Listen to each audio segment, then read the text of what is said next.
సజీవ స్వరము యేసుని స్వరము ఆ దైవ స్వరము చే కాండం 15వ అధ్యాయం ఆల్మోస్ట్ మనం 12 నుంచి మనం చదువుకున్నాం.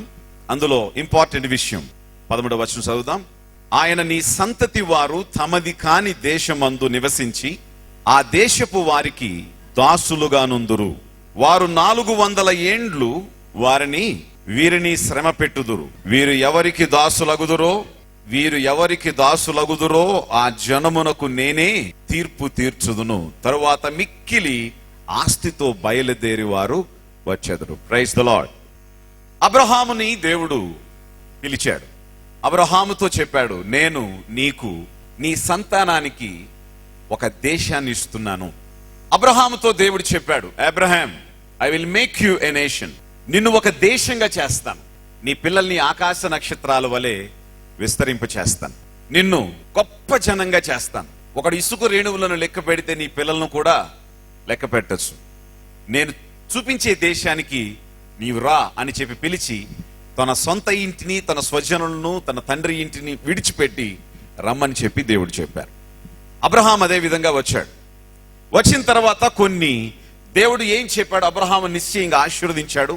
అబ్రహామును దేవుడు అభివృద్ధి చేశాడు. ఆ తర్వాత అబ్రహాముతో దేవుడు ఒక విషయాన్ని చెప్తున్నాడు. ఏమంటున్నాడంటే, నీ సంతానం వారిది కాని దేశంలోనికి వారు వెళ్తారు. వారు వెళ్ళి 400 సంవత్సరాలు అక్కడ వాళ్ళు ఏం చేస్తారు? వాళ్ళు శ్రమ పొందుతారు. నాతో ఒకసారి చెప్పండి, ఆ మాట చెప్పండి. ఏం పొందుతారు? వారు శ్రమ పొందుతారు. తరువాత నేనేం చేస్తానంటే, వారిని ఎవరు శ్రమ పెట్టారో వారికి ఏం చేస్తాను? నేను తీర్పు తీరుస్తాను. నోటితో చెప్పండి ఈ మాట, మళ్ళా చెప్పండి గట్టిగా మాట. ఇందులో ఒక మర్మం ఉంది. దాన్ని ఈ రోజు పరిశుద్ధాత్మ దేవుడు మనందరికీ చెప్పబోతున్నారు. Praise the Lord. వారిని శ్రమ పెట్టిన వారిని నేనేం చేస్తాను? వారికి తీర్పు తీరుస్తాను. శ్రమ పెట్టిన వారికి నేను తీర్పు తీరుస్తాను. తీర్పు తీర్చిన తర్వాత the result of the judgment ఏంటి? The result of the judgment is ఏమిటి అంటే, వాళ్ళు మహాసంపదతో వాళ్ళు బయటకు వస్తారు. ఒకసారి స్తోత్రం చెప్పండి దేవునికి. ఇంకోసారి స్తోత్రం చెప్పండి. Praise the Lord. వాళ్ళు మిక్కిలి ఆస్తితో బయటకు వస్తారు. రైట్. డిస్క్రిప్షన్ ని జాగ్రత్తగా అర్థం చేసుకోండి. లైఫ్ కి దీన్ని అప్లై చేసుకోండి. పాత నిబంధనలో జరిగిన విషయాన్ని క్రొత్త నిబంధనలో మనకి ఆచరణ విషయంలో పౌలు ఎత్తి చూపించి రాయటం జరిగింది. గలతీయులకు రాసిన పత్రికలు మనం చూస్తే, ఆనాడు సినాయి కొండ మీద అనుగ్రహించిన ధర్మశాస్త్రం, యేసుక్రీస్తు వారి ద్వారా వచ్చిన కృప, రెండింటిని పోల్చి ధర్మశాస్త్రం ఎట్లా అబాలిష్ అయింది, కృప ఎట్లా ఎగ్జిస్టెన్స్ లోకి వచ్చింది అనే విషయాన్ని పౌలు చాలా స్పష్టంగా క్లియర్గా కొన్ని అధ్యాయాలలో రోమా పత్రికలో, తిరిగి గలతీ పత్రికలో ఆ విషయాన్ని రాయటం జరిగింది. దేవునికి స్తోత్రం. గమనించాలి. ఇజ్రాయేలీయులు ఎవరు? టాపిక్ ని కరెక్ట్ గా క్యాచ్ చేయండి. ఇజ్రాయేలీయులు ఎవరు? 4 మాటలు చెప్పండి. 1, దేవుని ప్రజలు. నోటితో చెప్పండి.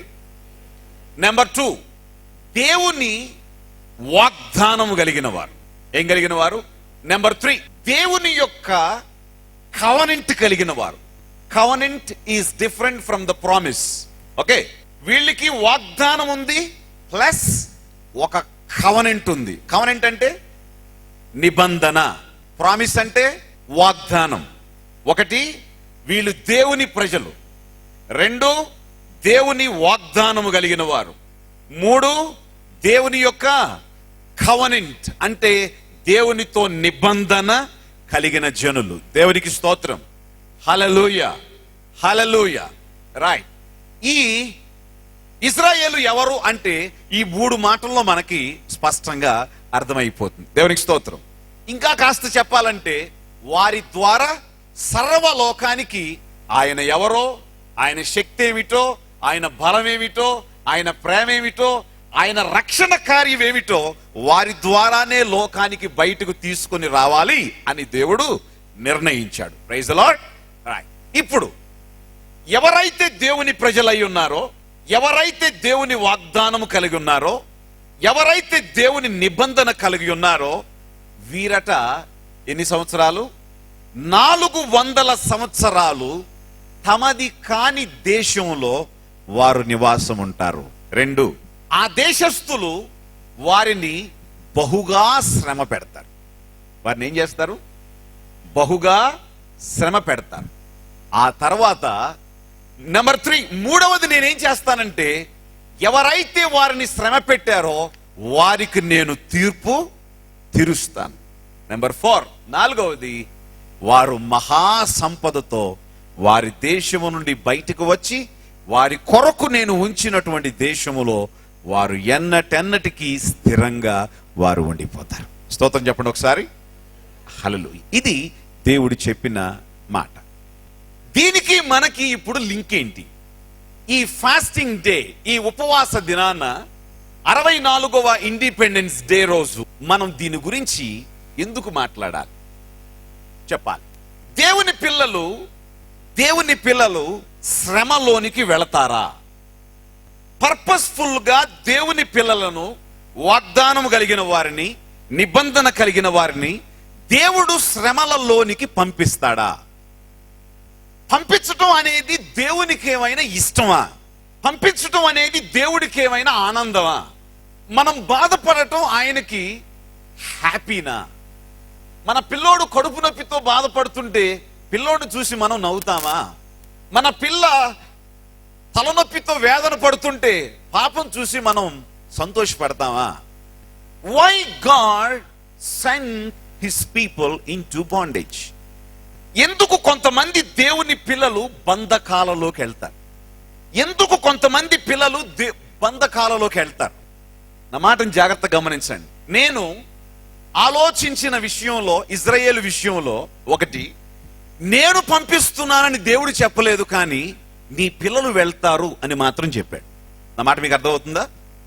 నేను వీళ్ళని బంధకాల్లోకి పంపిస్తాను అని చెప్పలేదు, కానీ నేను తీర్పు తీర్చి వారిని విడిపిస్తాను అన్నాడు. కానీ నీ పిల్లలు మాత్రం శ్రమలోకి వెళతారు అని గమనించాలి. అసలు ఎందుకు ఐగుప్తుకి వెళ్ళారు చెప్పండి ఒకసారి. ఎందుకు ఐగుప్తుకి వెళ్ళారు ఇజ్రాయేలీలు? అసలు ఎక్కడ ఉండాల్సిన వాళ్ళు వీళ్ళు? అబ్రహామును దేవుడు పిలిచింది కనానుకు పిలిచాడు. కనానుకు వచ్చారు. కనానులో ఇస్సాకు పుట్టాడు. ఇస్సాకి యాకోబు పుట్టాడు. యాకోబుకి ఎంతమంది పుట్టారు? 12 మంది పిల్లలు. 10 మంది పిల్లలు ఈయన, 2 పిల్లల్ని యోసేపు పిల్లల్ని దత్తత చేసుకున్నాడు. వీళ్ళు ఐగుప్తుకు వెళ్ళింది దేనికోసం అంటే, కరువులో చచ్చిపోకుండా, కరువులో పోషింపబడ్డానికి, కరువులో ఆహారం కోసం ఏం చేశాడు? వీళ్ళు ఐగుప్తు దేశానికి వెళ్ళారు. ఐగుప్తు దేశానికి వెళ్ళిన వాళ్ళు ఏం చేయాలి? కరువు అయిపోయిన తర్వాత ఫుడ్ తీసుకొని మరలా మీ దేశంలో సస్యశ్యామలంగా ఉంది అని తెలిసినప్పుడు దే హ్యావ్ టు రిటర్న్. వాళ్ళు ఏం చేయాలి? వెనక్కి రావాలి. కానీ వచ్చారా? రాలేదు. వాళ్ళు ఏం చేశారు? వాళ్ళు ఐగుప్తులోనే వాళ్ళు ఉండిపోయారు. యాకోబును కూడా అక్కడికి తీసుకెళ్లిపోయాడు. యోసేఫు రమ్మన్నాడు, అక్కడికి వెళ్ళిపోయారు. అక్కడికి వెళ్ళిపోయి దే వర్ దేర్ పర్మనెంట్ గా వారు ఉండిపోయారు. కారణం ఏమిటంటే, అక్కడ మంచి నీళ్లు దొరుకుతున్నాయి, మంచి పంట దొరుకుతుంది, మంచి ఆహారం దొరుకుతుంది, మంచి లీడర్ ఉన్నాడు, వాళ్ళ అబ్బాయి ఉన్నాడు, అంత జాగ్రత్తగా చూసుకుంటున్నారు. చక్కగా అంతా కూడా సస్యశ్యామలంగా, సౌకర్యంగా, ఎవ్రీథింగ్ బాగుంది. కాబట్టి వాళ్ళు అక్కడ ఉండిపోయారు. జాగ్రత్తగా వినండి. తిండికి దొరుకుతుంది, నీటికి దొరుకుతుంది, ఉండటానికి బాగుంది అని అనుకున్నారు. కానీ అదే దేశం వారిని రేపు, ఏ దేశం వారికి ఇవన్నీ ఇచ్చిందో వాటన్నిటినీ రేపొద్దున ఆ దేశమే తీసేస్తుంది అనే సంగతి వారు గ్రహించలేదు. చాలాసార్లు మనకి బెనిఫిట్స్ అనేవి మనల్ని గాలం వేసినట్లుగా మనల్ని ఏం చేస్తూ ఉంటాయి? ఆకర్షిస్తూ ఉంటాయి. బెనిఫిట్స్ ఎక్కడ ఎక్కువగా ఉన్నాయో ఆ ప్లేస్ గురించి జాగ్రత్తగా ఆలోచించాలి. సౌకర్యాలు ఎక్కువ ఎక్కడ ఉన్నాయో ఆ ప్లేస్ గురించి చాలా జాగ్రత్తగా ఆలోచించాలి. మన చర్చిలో ఒక బ్రదర్ ఉన్నారు, బ్రదర్ వినయ్. ఒక SMS పంపించారు. ఆయన ఒక పూర్ మ్యాన్ అట, తన ఆహారం కోసం కొన్ని కిలోమీటర్లు నడిచి ఆహారాన్ని సంపాదించుకుంటాడంట. కానీ రిచ్ మ్యాన్ తన తిన్నది అరగటం కోసం కొన్ని కిలోమీటర్లు నడుస్తాడంట. A poor man walks kilometers to earn food, but the rich man walks kilometers to digest his food. ఒక కంఫర్టబుల్ జోన్ ఎప్పుడైతే వచ్చిందో గుర్తుపెట్టుకో, అక్కడే కనిపించని ప్రమాదం వస్తుంది. తిండి విషయంలో గాని, ఉండు విషయంలో గాని, సెక్యూరిటీ విషయంలో గాని, ఆస్తి విషయం గాని, డబ్బు విషయం గాని, ఆరోగ్య విషయం గాని, ఒక కంఫర్టబుల్ జోన్, సౌకర్యభరితమైన ప్రదేశం నీకు వస్తుంది అంటే గుర్తుపెట్టుకో, అది ఏదో ఒక చోట నిన్ను డ్యామేజ్ చేయబోతుంది. నేను చాలా మంది పాస్టర్స్ చూశాను, వారికి సైకిల్ లేనప్పుడు ఉన్న భక్తి కారు వచ్చిన తర్వాత వెళ్ళిపోద్ది. వారి సంఘం 10 మంది ఉన్నప్పుడు సంఘానికి వారు 1000 మంది సంఘం అయిన తర్వాత వారి ఆత్మీయతను పూర్తిగా కోల్పోయిన వారిని నేను చూశాను. కష్టాల్లో ఉన్న విశ్వాసి కష్టాల్లో చేసినటువంటి ప్రార్థన సుఖాలు వచ్చిన తర్వాత చర్చికి రావటం కూడా మర్చిపోయిన విశ్వాసం చూశాను. మీరు చూసుంటారు. ఉద్యోగం లేనప్పుడు చేసిన ప్రార్థన ఉద్యోగం పొందిన తర్వాత అసలు దేవుని దగ్గరికి వెళ్ళటమే మర్చిపోయిన వాళ్ళు చాలా మంది ఉన్నారు. డబ్బులు లేనప్పుడు తీసుకున్న నిర్ణయాలు డబ్బు వచ్చిన తర్వాత కనీసం దేవునికి దశమ భాగం ఇవ్వలేనటువంటి వయస్సులు కూడా చాలా మంది ఉన్నారు. గుర్తుపెట్టుకోవాలి, when we go to the comfortable zone, అక్కడే ప్రమాదం ఉంది. ఇశ్రాయేల్ కూడా వాళ్ళు కనానులో కరువు వచ్చింది, కనానులో కరువు వచ్చిన తర్వాత వెళ్ళిపోయి కరువు తీర్చుకొని బ్యాక్ వచ్చేస్తే బాగుండేది. కానీ వీళ్ళు ఏం చేశారంటే సౌకర్యానికి, సంపదకి, ఆ లగ్జరీకి, సౌకర్యానికి అలవాటు పడిపోయి ఐగుప్తులోనే ఉండిపోయారు. ఆ ఐగుప్తులో స్లోగా స్ప్రెడ్ అవ్వడం మొదలు పెట్టారు, అభివృద్ధి చెందడం మొదలు పెట్టారు. అక్కడి నుంచి కనాను దేశం సంగతి తర్వాత చూసుకుందాంలే, అబ్రహాము దేశం అంటే తర్వాత చూసుకుందాంలే, అక్కడికి వెళ్ళి అక్కడ పెద్ద కరువులు వస్తాయి అంట, ఇక్కడ మనకేం తక్కువ ఉంది, అన్ని మనకు బాగున్నాయి, అక్కడికి వెళ్ళాల్సిన పని మనకేంటి, నో అది మన దేశం అయిన తర్వాత చూసుకుందాం, లెట్ us settle here, ఇక్కడే మనం ఉండిపోదాం అని చెప్పి అనుకుని వాళ్ళు ఏమయ్యారంటే వాళ్ళు అభివృద్ధి చెందారు. One day A rule came from the government. ఏమిటంటే ఫరోకి ఎవరో సలహా ఇచ్చారు, ఈ ప్రజలు చాలా స్ప్రెడ్ అయిపోతున్నారు, ఇజ్రాయేలీలు, వీళ్ళు గాని ఎదురు తిరిగి మన మీద యుద్ధం చేస్తే మనం ఓడిపోతాం, మన దేశం వీళ్ళ కైవసం అయిపోతుంది. కాబట్టి వీళ్ళని ఎదగనీయకుండా వాళ్ళని ఏం చేయాలి, కృంగదీయాలి. వెంటనే ఫారో రూల్ పాస్ చేశాడు, మగ పిల్లల్ని చంపేయండి, ఆడపిల్లల్ని బ్రతకనీయండి, హయ్యర్ పోస్టుల్లో వీళ్ళందరినీ తీసేయండి, పొలాలు వీళ్ళకి తీసేయండి, వీళ్ళందరూ కూలి పనులు చేయాలి, వీళ్ళందరూ ఇటుకలు తయారు చేయాలి, వీళ్ళందరూ బానిసత్వం చేయాలి, వీళ్ళెవరూ కూడా ఐశ్వర్యవంతులుగా ఉండటానికి వీల్లేదు, ప్రతి ఒక్కరు కూల్చి ఎవడైనా మాట్లాడితే చంపేయండి అని చెప్పాడు. అప్పటికి ఎన్ని సంవత్సరాలు అయింది చెప్పాలి? ఎన్ని సంవత్సరాలు అయింది? 400 సంవత్సరాలు అయింది. ఏ రూల్ కేమ్. ఏ సుఖం కోసం దేశం వచ్చారో, ఏ కంఫర్ట్ కోసం దేశం వచ్చారో, ఏ తిండి కోసం దేశం వచ్చారో, ఆ తిండే లేకుండా, ఆ సౌకర్యమే లేకుండా, ఆ ఆనందమే లేకుండా, ఆ భద్రత లేకుండా పూర్తిగా రోజు రోజుకి పరిస్థితులు ఏమైపోతున్నాయి అంటే కష్టము, శ్రమ, వేదన, ఎండకు ఎండటం, సుఖంలోంచి కిందికి పడిపోయారు, సౌకర్యాల్లోంచి కిందకు పడిపోయారు, బానిసత్వం.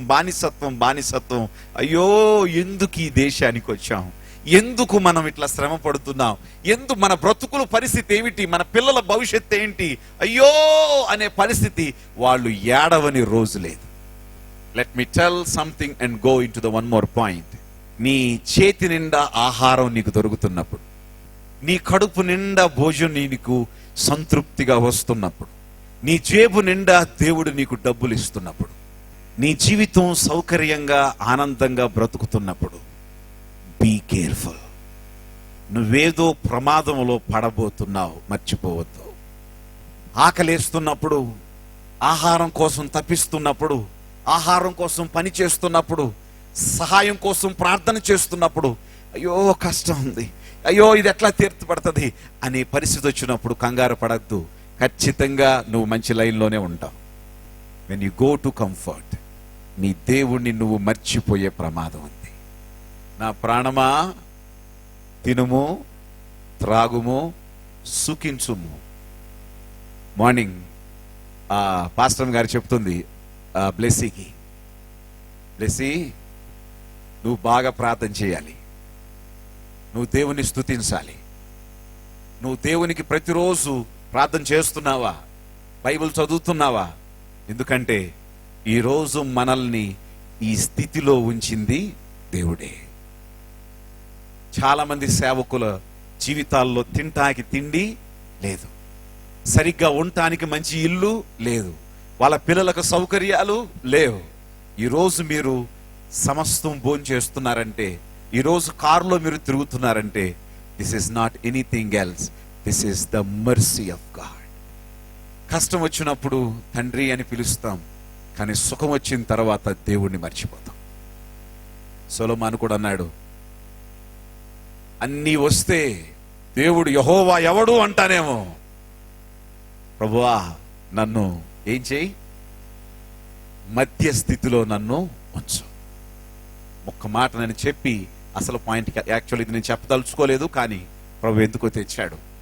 కంఫర్టబుల్ జోన్ ఉన్నప్పుడు, నీ జీతం చక్కగా నీకు వస్తున్నప్పుడు, పిల్లల ఆరోగ్యాలు బాగున్నప్పుడు, పిల్లలు చక్కగా ఎదుగుతున్నప్పుడు గుర్తుపెట్టుకో, నీ భక్తి తగ్గకూడదు, నీ కమిట్మెంట్ తగ్గకూడదు, నీ ప్రార్థన తగ్గకూడదు.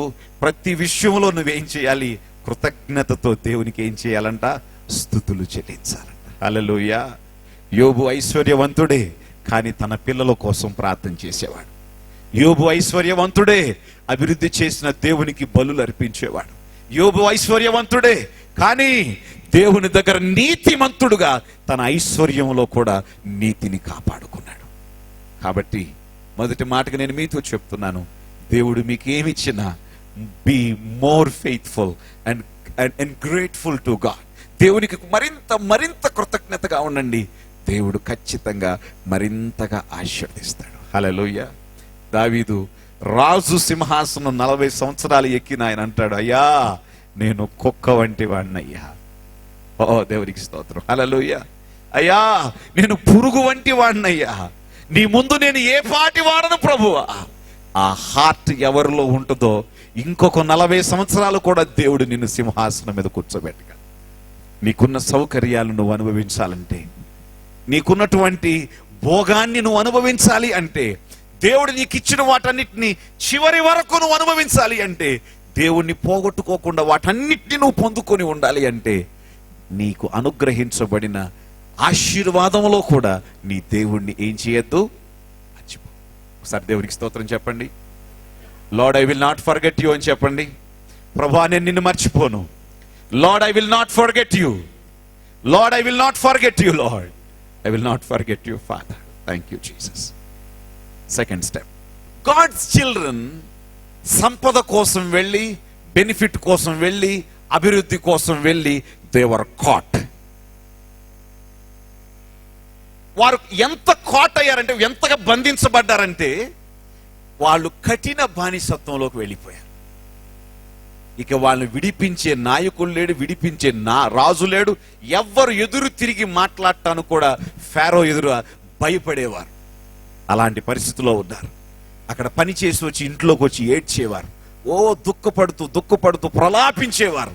అలాంటి టైంలో దేవునికి స్తోత్రం, వారికి ఒకటి ఉంది. ఒకటి దేవుని ప్రజలు, 2 దేవుని వాగ్దానం కలిగిన వారు, 3 దేవుని కవనెంట్, దేవుని నిబంధన కలిగిన వారు. స్తోత్రం చెప్పండి ఒకసారి. అప్పుడేం జరిగిందో తెలుసా? దేవుని నిబంధనని దేవుడు జ్ఞాపకం చేసుకున్నాడు. దేని జ్ఞాపకం చేసుకున్నాడు? దేవుని నిబంధనని దేవుడు జ్ఞాపకం చేసుకున్నాడు. చిల్డ్రన్ ఆఫ్ గాడ్, ఈ రోజున ఒక సత్యాన్ని పరిశుద్ధాత్మ దేవుని ప్రత్యక్షతలో మీతో మాట్లాడుతున్నాను. దయచేసి ఈ ప్రత్యక్షతని మీరు హృదయపూర్వకంగా తీసుకోండి. ఈ రోజు ఈ కార్యాన్ని ప్రభువు చేస్తాను అని చెప్తున్నారు. మీ జీవితాల్లో ఈ డెలివరెన్స్ ని మీరు హృదయపూర్వకంగా మీరు అనుభవించాలి. Hallelujah. Right. First thing, God's children, దేవుని పిల్లలు ఐగుప్తు చేత, ఐగుప్తు అధికారం చేత, ఐగుప్తు యొక్క అహంకారం చేత వాళ్ళు బంధింపబడి, వారి విలాసాలు పోయి, వారి ఇళ్ళు పోగొట్టుకొని, వాళ్ళ ఆస్తులు పోగొట్టుకొని, బహు దీన దరిద్ర స్థితిలోనికి వాళ్ళు వచ్చేసారు. ఏడుస్తున్నారు, నిట్టూర్పులు విడుస్తున్నారు, పని చేయలేకపోతున్నారు, పిల్లలు కష్టపడుతుంటే చూడలేకపోతున్నారు,